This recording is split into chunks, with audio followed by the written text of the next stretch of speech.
azam dan tindakan ia berlangsung tiap hari dalam kehidupan kita.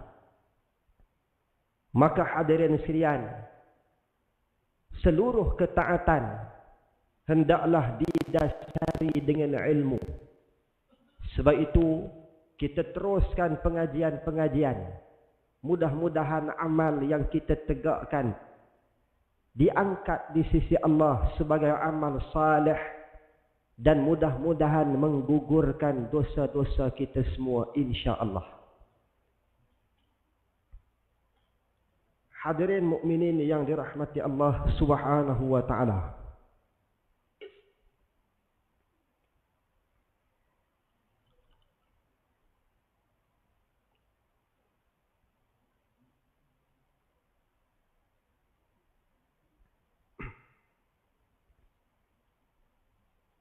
Kita menggunakan kitab Ma'ariful Quran. InsyaAllah hadirin sekalian, kita merujuk kepada diskusi dan perbincangan menerusi suratul Waqi'ah. Surah Waqi'ah. Kita rujuk pada subuh ini, pada pagi ini hadirin sekalian, ayat yang kelima dari suratul Waqi'ah di dalam mushaf muka surat 534. Di dalam kitab Ma'ariful Quran muka surat 43. Firman Allah, A'udzu billahi minasy syaithanir rajim. Wa bussatil jibalu bassa. Terjemahannya, dan gunung ganang dihancur leburkan dengan selebur-leburnya. Tafsirannya, ayat ini menggambarkan kehancuran gunung ganang berlaku dengan dahsyatnya, sehingga bumi menjadi rata disebabkan gunung ganang dihancurkan dengan sehancur-hancurnya, sehingga menjadi timbunan pasir halus seperti debu yang mudah diterbangkan dan disepahkan, sebagaimana firman Allah Subhanahu wa taala, yauma tarjuful ardu wal jibal wa kanatil jibalu kasiban mahila. Terjemahannya, pada hari bumi dan gunung ganang bergoncangan serta hancur lebur, dan menjadilah gunung ganang itu timbunan pasir yang mudah bersepah. Surah Al-Muzammil ayat 14. Ketika orang-orang kafir Mekah bertanyakan kepada Nabi Muhammad sallallahu alaihi wasallam dengan tujuan mempersendakan tentang hari kiamat, mereka berkata, bagaimana keadaan gunung ganang apabila berlakunya kiamat? Adakah kekal atau hancur? Lalu Allah Subhanahu wa taala memerintahkan Nabi sallallahu alaihi wasallam menjawab seperti berikut.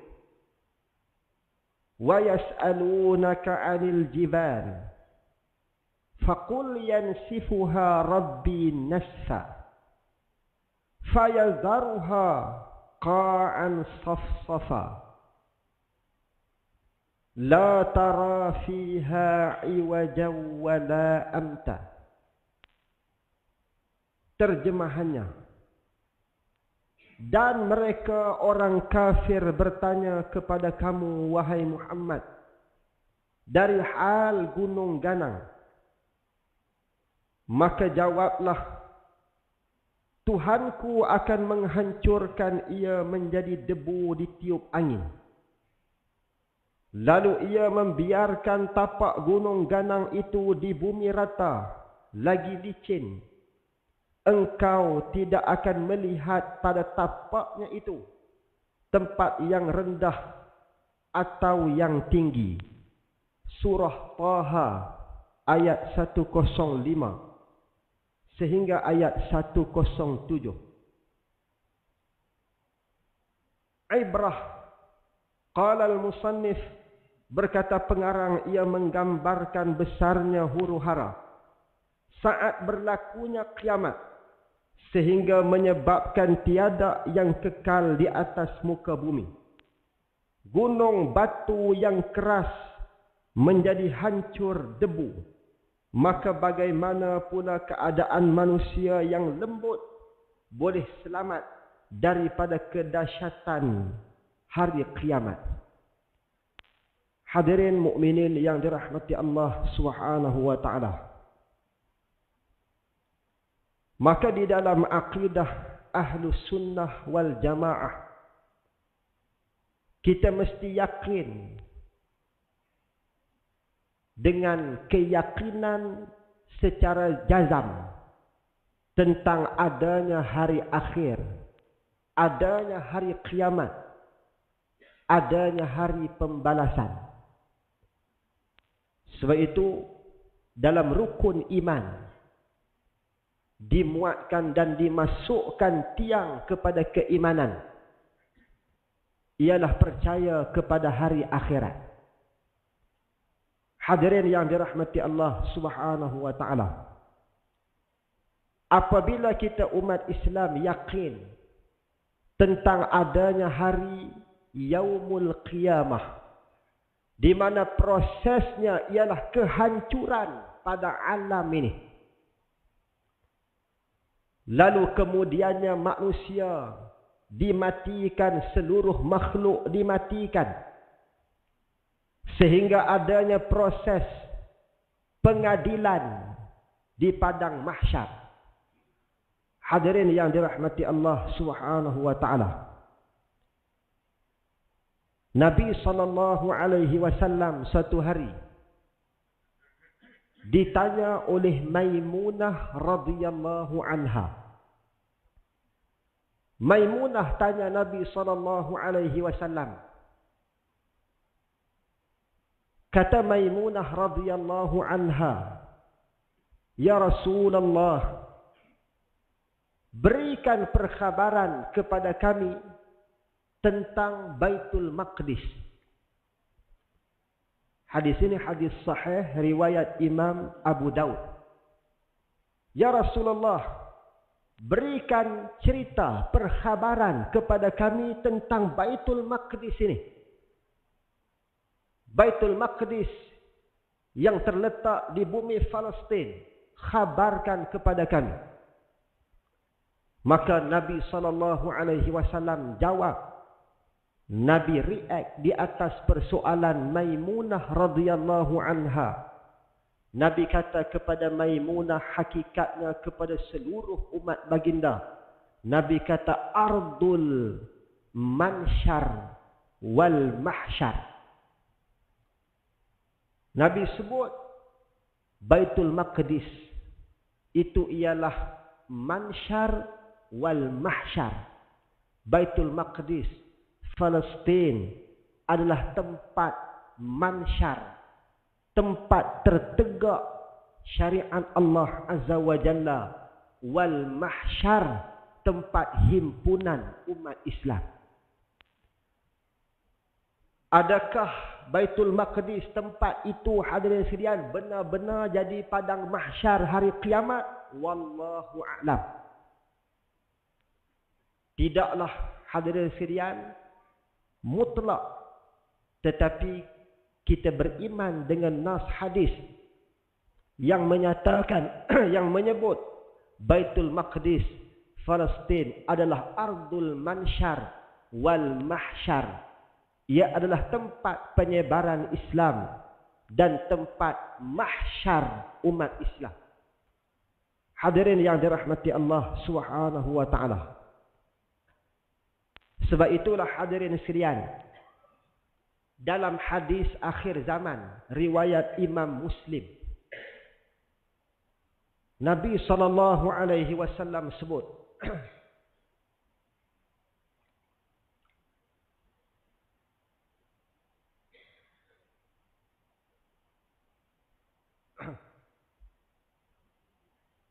Dalam keterangan riwayat Imam Muslim, la yazalu ta'ifatum min ummati zahirin hatta ya'tiyahum amrullah wa hum zahirun. Kata Nabi sallallahu alaihi wasallam, la yazalu ta'ifatum min ummati. Hadirin sekalian, akan tetap ada di kalangan umatku, kata Nabi sallallahu alaihi wasallam. Pasti ada. Allah jamin berdasarkan lisan Nabi. Dan hadis ini hadis yang berstatus kuat, hadis sahih riwayat Imam Muslim. Akan senantiasa ada satu golongan, kata Nabi sallallahu alaihi wasallam, yang senantiasa mempertahankan syariat Allah, mempertahankan ketuanan agama Allah. Allah mentakdirkan di sepanjang zaman akan ada golongan, pihak, kumpulan, taifah yang mereka ikhlas memperjuangkan agama Allah Subhanahu wa taala. Mereka ini, kata Nabi sallallahu alaihi wasallam, hatta ya'tiyahum amrullah, mereka kekal istiqamah menegakkan dan memperjuangkan syariat Allah sehingga datang urusan Allah, yakni datang kematian kepada mereka. Wahum zahirun, dan mereka senantiasa mempertahankan hak Allah sehinggalah mereka kembali bertemu dengan Allah Subhanahu wa taala. Hadirin yang dirahmati Allah Subhanahu wa taala, hari ini kita mengungkapkan syukur kepada Allah Subhanahu wa taala kerana, hadirin sekalian, di bumi, di tanah wakaf kita, di bumi Palestin. Palestin itu tanah yang diwakafkan oleh Sayyidina Umar Al-Khattab. Sebab Sayyidina Umar sudah membebaskan Baitul Maqdis di era kepimpinannya, yang menjadi tanah kita, tanah umat Islam. Hadirin yang dirahmati Allah Subhanahu wa taala, maka di bumi Palestin, alhamdulillah, sampai ke hari ini ada golongan yang masih mempertahankan kesucian Islam. Meskipun tekad Israel, matlamat utama Zionis ialah untuk menghapuskan Hamas. Itulah matlamat utama Zionis Israel. Tujuannya menghapuskan Hamas. Tapi alhamdulillah, meskipun baru-baru ni Amerika membekalkan senjata begitu banyak lagi kepada Zionis, Britain baru-baru ni bekalkan senjata dengan harapan dapat melumpuhkan Brigade Izzuddin Al-Qassam. Tapi hadirin sekalian, mujahidin Palestin masih istiqamah mempertahankan Al-Aqsa. Hadirin yang dirahmati Allah Subhanahu wa taala, sampai hari ini mereka tidak berjaya dengan misi mereka mahu menghapuskan terutamanya mujahidin dari Brigade Izzuddin Al-Qassam ini. Tuan-tuan, Brigade Izzuddin Al-Qassam, jumlah mereka, mungkin kita kata jumlah mereka ni 500,000 juta. Mungkin kita kata jumlah Brigade Izzuddin Al-Qassam ni kita kata 200,000. Sebab hebat mereka mempertahankan Palestin ni, hebat. Mungkin mereka ni ramai.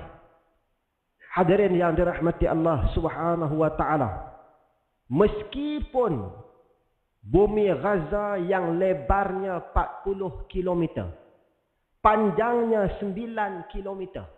Gaza ni lebar 40, panjang 9 km. Lebih kecil dari separuh Perlis. Inilah Gaza.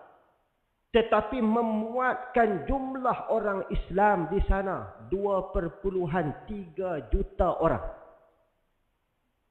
Pendek kata, kalau ledak bom, lepas bom akan kena orang sebab penduduk terlampau padat di Gaza. Lebar 40, panjang 9 kilometer. Kita mungkin menyangka, hadirin sekalian, betapa ramai Brigade Izzuddin Al-Qassam. Tapi hadirin sekalian, Izzuddin Al-Qassam tidak ramai. Mereka ini, hadirin sekalian, sekitar 50,000 orang. 50,000 orang sahaja. Dan sampai hari ini, hadirin sekalian, Zionis Israel, mereka sangat gerun dengan ketua Brigade Izzuddin Al-Qassam. Mereka sangat gerun, sangat khawatir dan bimbang dengan pergerakan ketua Brigade Izzuddin Al-Qassam yang mereka sudah pun melancarkan serangan untuk menghancurkan individu ini. Kerana Zionis Israel sangat gerun kepada sosok peribadi ini. Hadirin yang dirahmati Allah Subhanahu wa taala. Kalau kita tengok media menampilkan figura Abu Ubaidah. Ya, alhamdulillah, beliau salah seorang Brigade Al-Qassam. Tetapi ketua Brigade Al-Qassam, hadirin sekalian, menjadi manusia pada hari ini yang paling digeruni oleh Zionis. Namanya ialah Abu Khalid Ad-Daif ataupun Muhammad Ad-Daif. Gelarannya Abu Khalid Ad-Daif.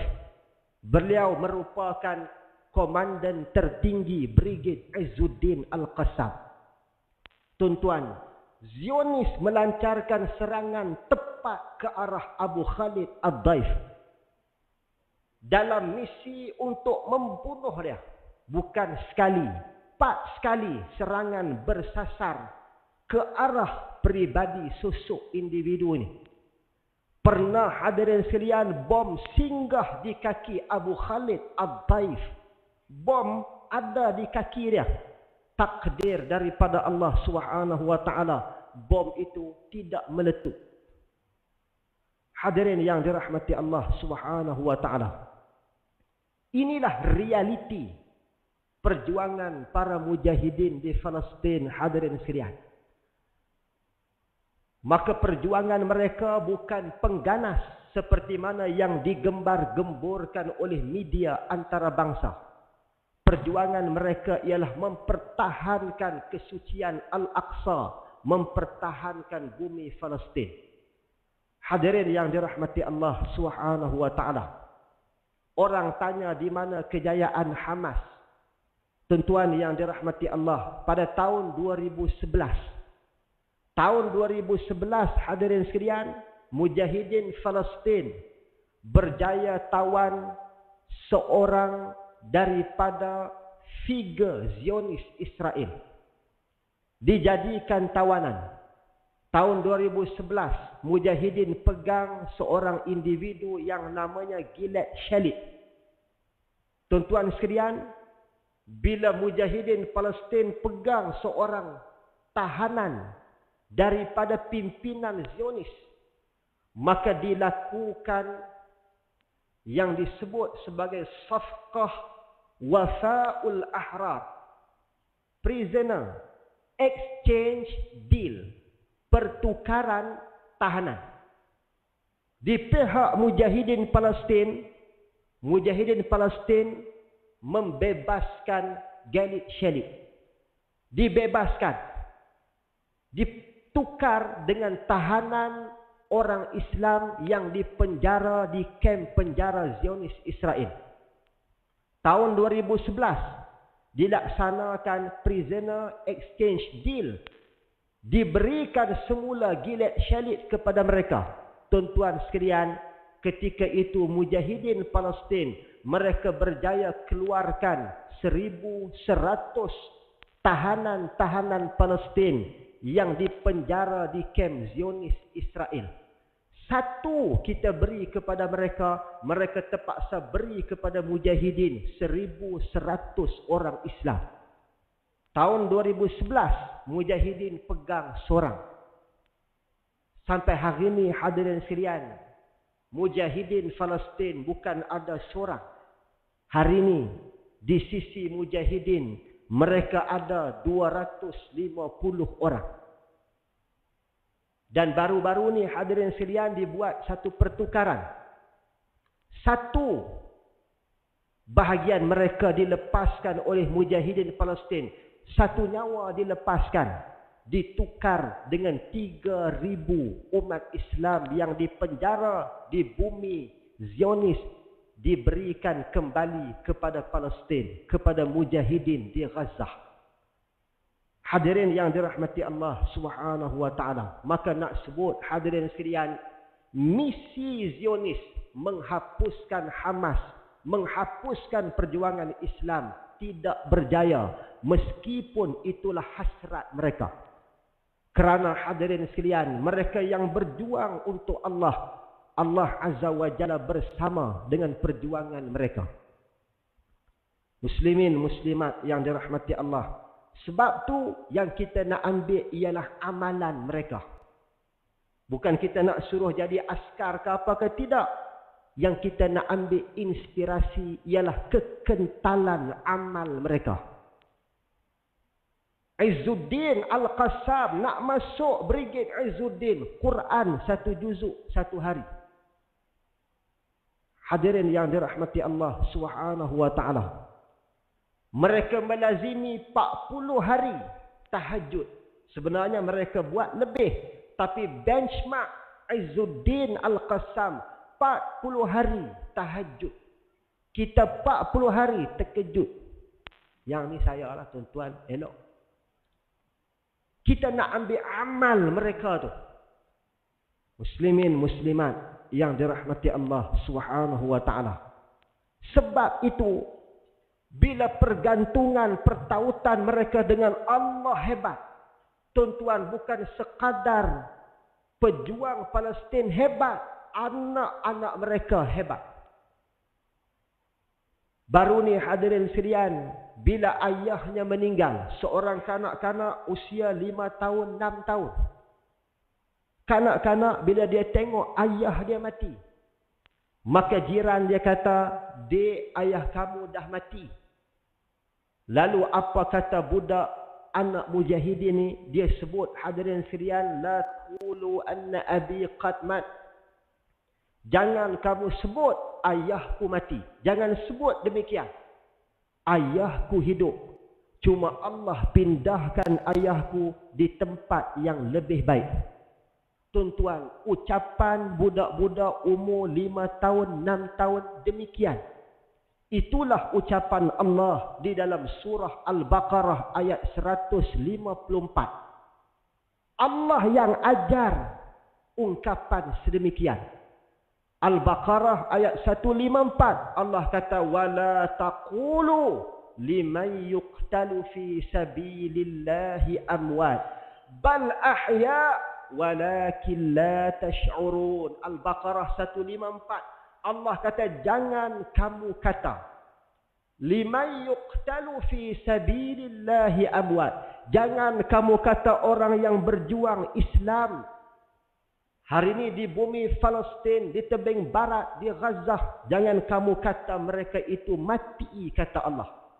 Bal ahya, sebenarnya mereka hidup, walakin la tash'urun, tetapi kamu tidak merasainya.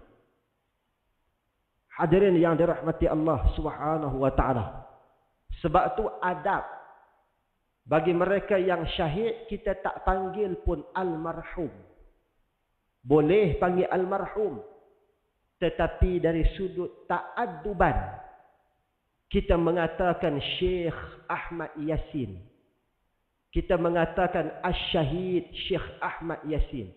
Asy-Syahid Imam Hasan Al-Banna. Boleh sebut almarhum, tetapi lebih wajar mereka disebut demikian. Hadirin yang dirahmati Allah Subhanahu wa ta'ala. Baik. Maka sebab itu hadirin rahimakumullah, dalam hadis Abu Daud disebut bumi Palestin ini bumi mahsyar. Dalam masa yang sama, Allah Azza wa Jalla anugerahkan Arafah, bumi Arafah kepada kita. Maka hadirin sekalian, Nabi sebut Al-Hajju Arafah. Falsafah ibadat haji ialah takwa kepada Allah. Sebab itu takwa hadirin sekalian Allah nilai berdasarkan hatinya yang takwa kepada Allah. Maka kita diajar ketika wukuf di Arafah, kita pakai pakaian yang sama. Tinggal, semua kekayaan tinggal. Semuanya menghadap Allah Subhanahu wa taala dengan pakaian yang sama, dengan cara ibadah yang sama. Maka itu dilaksanakan di padang yang disebut dengan padang Arafah. Ketika umat Islam sedang wukuf di Arafah, itu adalah gambaran mahsyar di dunia. Gambaran mahsyar di dunia ialah ketika wukuf di padang Arafah. Hadirin yang dirahmati Allah Subhanahu wa taala. Sebab itu hadirin sekalian, alhamdulillah bagi tuan-tuan yang di bumi tanah haram laksanakan wukuf pada 9 Zulhijjah. Kita yang tidak wukuf di padang Arafah, kita berpuasa sunat hari Arafah. Hadirin yang dirahmati Allah Subhanahu wa taala. Wukuf di Arafah seafdal ibadah. Maka hadirin sekalian, bila kita tengok suasana itu adalah gambaran hari pengadilan makhluk di sisi Allah Azza wa Jalla. Biar kita rasa daif, kita rasa hina, kerdil di hadapan Allah ketika wukuf di padang Arafah itu. Dalam keadaan kita berihram, dalam keadaan tidak ada wangi-wangian, biar kita rasa kerdil di hadapan Allah. Cuma tuan-tuan sekalian, dalam haji baru-baru ni, perkara-perkara yang dilakukan oleh segelintir orang hadirin sekalian seolah-olah menyalahi konsep wukuf di padang Arafah. Sebab hadirin sekalian, mereka yang dapat keistimewaan yang terlalu lebih di padang Arafah. Walhal falsafahnya ialah al-adlu wal musawah, kesamarataan. Itu falsafahnya. Biar kita rasa kita kerdil di hadapan Allah Azza wa Jalla. Tapi segelintir umat Islam, kadang-kala hadirin sekalian, kalau dimewahkan sikit-sikit tak apa. Ini dimewahkan berlebih-lebih di padang Arafah itu. Yang ambil pakej yang terlampau mahal, dalam haji baru ni hadirin sekalian, sampai ada yang diberikan set sofa di padang Arafah. Orang tengah berwukuf, sibuk berdoa, dia punya kedudukannya di sofa. Bukan takat sofa saja, padang Arafah siap ada armrest lagi. Habuan letak tangan. Padang Arafah orang lain punya khusyuk, khuduk berdoa, dia duduk atas kursi, ada tempat letak tangan pula. Tuan-tuan bayang, biasanya dia nanti berzikir macam mana? Dia berzikir itu berdoa. Sebab hadirin sekalian tak timbul rasa begitu kerana hadirin sekalian menyalahi prinsip al-adlu wal musawah di padang Arafah itu. Sedangkan ia adalah kemuncak gambaran kesamarataan semua manusia. Yang membezakan kita ialah nilai takwa pada hati dan amal kita. Muslimin muslimat yang dirahmati Allah Subhanahu wa taala. Baik. Hadirin sekalian, kita tengok ayat yang seterusnya. Kita tengok hadirin sekalian ayat yang ke-6, fakanat haba'am mumbassa. Lalu menjadilah ia debu yang berterbangan. Betapa dahsyatnya kehancuran gunung ganang pada waktu itu, sehinggalah menjadi debu yang sangat halus, sehalus debu yang dapat dilihat melalui sinaran matahari yang menembusi lubang dinding dan tingkap rumah. Ibrah, menggambarkan kepada kita bahawasanya letusan gunung berapi yang berlaku hari ini tidaklah sedahsyat mana, tidaklah sampai menghancurkan gunung ganang sehalus debu, namun ia tetap menggerunkan, membinasakan dan menghancurkan manusia dan harta bendanya. Maka selamatkah kita saat gunung ganang dihancurkan sehalusnya oleh Allah laksana debu. Hadirin yang dirahmati Allah Subhanahu wa taala. Oleh yang demikian hadirin sekalian, marilah kita berusaha untuk memanfaatkan umur yang Allah Subhanahu wa taala anugerah kepada kita. Umur yang Allah pinjam hadirin sekalian ialah modal untuk kita beramal. Kita tidak bangga dengan umur kita.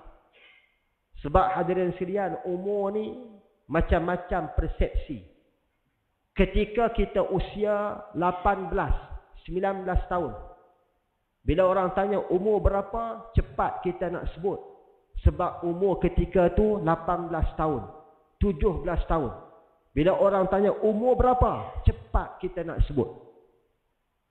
Tapi hadirin sekalian, bila umur kita 40, 50, 60, bila orang tanya umur berapa, kita akan kata agak-agak berapa. Saya teka. Dia jadi macam tu, macam segan nak sebut umur berapa ni, soalan yang sensitif bagi dia. Agak-agak berapa. Tapi hadirin sekalian, kalau dia dah mencecah 80, 90, dia nanti nak sebut pula pakcik 80 orang ni. Dia nak sebut pula. Dia nak sebut pula pakcik 88 orang ni. Dia nak sebut pula. Muslimin, muslimat yang dirahmati Allah, nak sebut. Bukan umur itu yang membanggakan kita, tetapi pengisian kepada umur itulah bekal kita. Hadirin yang dirahmati Allah Subhanahu wa taala. Kita tengok sikit ayat 7. Wa kuntum azwajan salasah. Tuan-tuan, pada hari mahsyar Allah kata manusia ni pecah kepada 3 kumpulan. Padang mahsyar manusia terpecah kepada 3 kumpulan. 3 kumpulan ni hadirin sekalian, bukan kumpulan seperti mana yang ada pada hari ini. Wa kuntum azwajan salasah, 3 kumpulan. Fa ashabul maimanati ma ashabul maimanah. Golongan yang pertama di mahsyar namanya maimanah. Golongan yang kedua namanya masy'amah. Golongan yang ketiga namanya sabiqun, as-sabiqun. 3 kumpulan. Golongan kanan, golongan kiri, dan golongan yang terbaik. Kanan, kiri, dan golongan yang terbaik. Imam Ghazali mengulas tentang 3 kumpulan ini di dalam kitabnya Bidayah Hidayah. Kata Imam Ghazali, manusia ni terpecah kepada 3 kumpulan. Kumpulan yang pertama, kata Imam Ghazali, hadirin sekalian, Imam Ghazali menyebut sebagai kumpulan yang dinamakan kumpulan khasr. Kumpulan yang khasr, iaitu kumpulan yang rugi. Hadirin sekalian, kumpulan yang sangat rugi.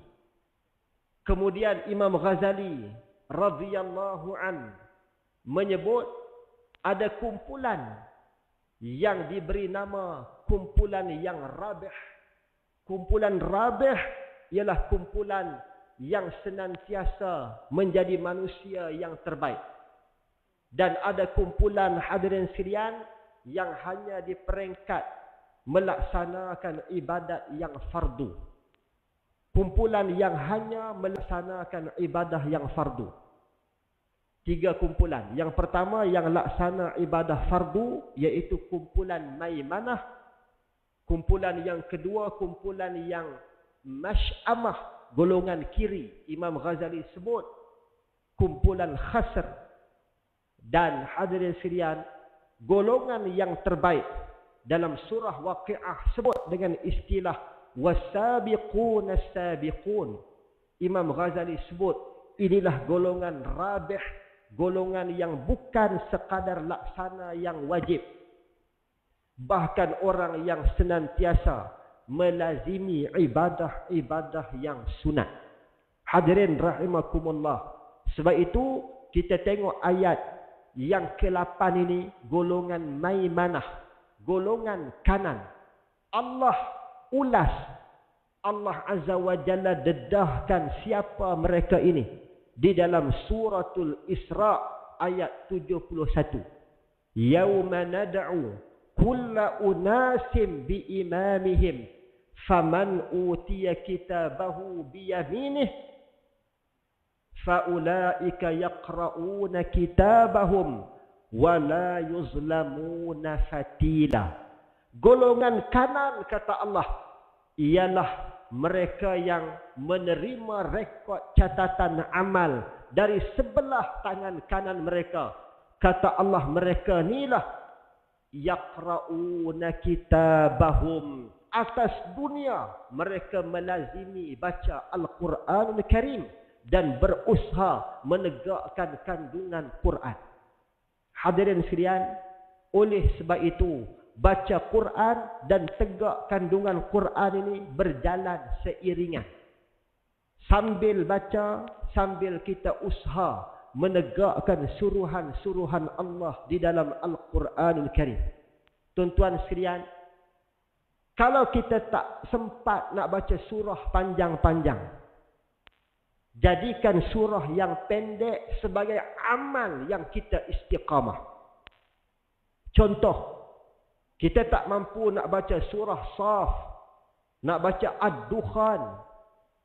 Tapi hadirin sekalian, kita boleh istiqamah dengan surah yang pendek. Antaranya hadirin sekalian, disarankan oleh Nabi sebelum kita pejam mata waktu malam.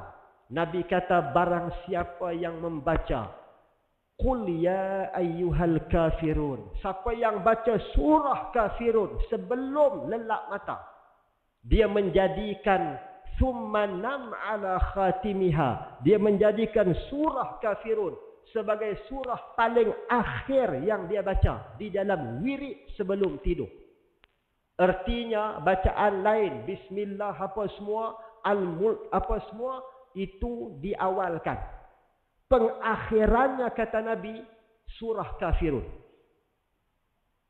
Nabi kata thumma nam ala khatimiha, kemudian dia tidur di ketika mana dia menjadikan surah Kafirun bacaan akhir dia. Nabi kata fa innaha bara'atun minasyirki, aku janji, kata Nabi, individu ni dia akan selamat daripada ancaman-ancaman syirik. Nabi jamin, insya-Allah dia balik bertemu Allah dengan akidah Islamiah. Tuan-tuan, meskipun surah yang ringkas, tetapi besar fadilat dia. Hadis itu hadis sahih oleh Imam Abu Daud, disahihkan oleh Imam Ibn Hajar Al-Asqalani. Sangat sesuai untuk kita istiqamah. Surah Kafirun. Tapi kalau kita jarang baca, nak kena praktis dulu surah Kafirun ni. Sebab ada imam, dia jarang baca, tiba-tiba naik imam baca surah Kafirun. Qul ya ayyuhal kafirun, la a'budu ma ta'budun, wa la antum a'abiduna ma a'bud, wa la ana 'abidun ma 'abadtum, wa la antum 'abiduna ma a'bud, wa la ana 'abidun ma 'abadtum, wa la antum 'abiduna ma a'bud, wa la ana 'abidun ma 'abadtum. Dia tak jumpa. Makmum belakang tegur, subhanallah lakum dinukum, dan ingat. Dia kalau jarang-jarang baca, memang nak kena praktis surah ni. Surah Al-Kafirun ni. Sebab tu Imam hadirin sekalian, kalau dah terlupa sangat, contoh apa-apa surah, kalau dah terlupa sangat, sepatutnya imam itu rukuk sajalah. Ni setengah di sini okey. Setengah tempat lain, surah Kafirun, dia sangkut. La a'budu ma ta'budun wala antum 'abiduna ma a'bud wala antum 'abiduna ma a'bud wala ana 'abidu ma 'abadtum. Makmum belakang tegur, tunduk sajalah tuan imam. Sebab dia tak mau tunduk. Muslimin muslimat yang dirahmati Allah. Jadi hadirin sekalian, kita tak dapat nak istiqamah yang besar-besar. Istiqamahlah benda yang kecil-kecil. Mudah-mudahan hadirin sekalian, di hari akhirat esok, moga-moga kita menjadi maimanah dan mudah-mudahan hadirin sekalian menjadi golongan sabiqun as-sabiqun, orang yang berlumba di dalam ketaatan. Siru ala barakatillah, mohon kemaafan. Bismillahirrahmanirrahim. Allahumma anfa'na ma 'allamtana wa 'allimna ma yanfa'una wa zidna 'ilma warzuqna fahma. Wa sallallahu wa sallama alaihi walhamdulillahi rabbil alamin. Taqabbalallahu minkum